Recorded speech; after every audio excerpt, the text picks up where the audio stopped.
Right, very often you're given graphs to analyse in all the sciences. Here we're going to look at specifically at graphs relating to electricity.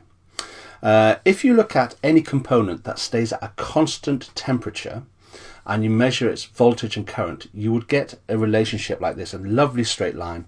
And we use this as a proof of Ohm's law, that as you increase the voltage, the current increases by a predictable amount. So that there's the perfect diagram there for a component obeying Ohm's law. Now, what we know is that most components don't obey Ohm's law, because when they get heated up, they behave in a different way.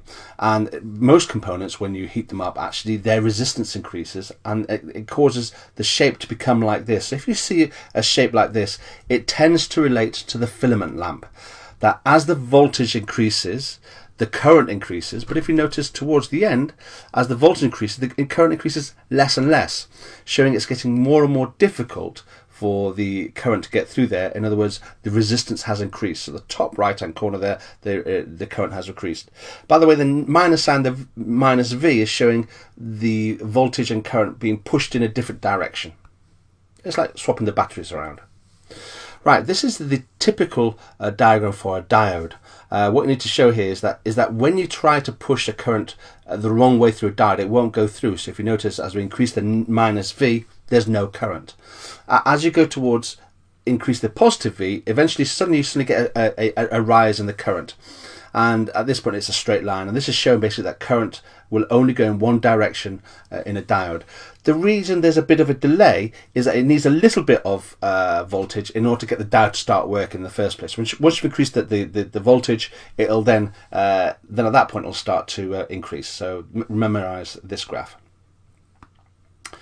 The next one is, this is quite a nice little graph to show high resistance and low resistance. If you look at the purple line, you can see that as we increase the voltage more and more, we get an increase in current, but the current is hardly increasing at all.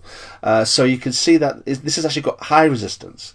The red line shows that all I need to do is increase the voltage a little bit and I get a massive current, which means it's actually very easy for the electricity to go through this, and so that one's got low resistance. It's quite easy to get these mixed up. As you can see myself, even I've had to rub out high and low resistance. I got it wrong the first time round. So just memorize that the gradient is actually telling you something about the resistance.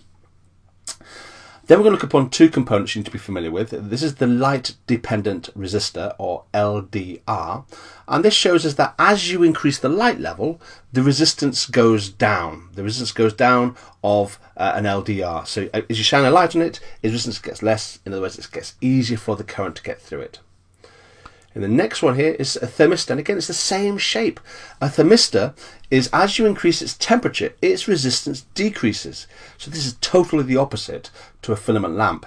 So you can see that as the temperature increases, the resistance decreases, and you use thermistors for things like, I don't know, detecting temperature changes in ovens, or perhaps in baby incubators, things to keep babies warm.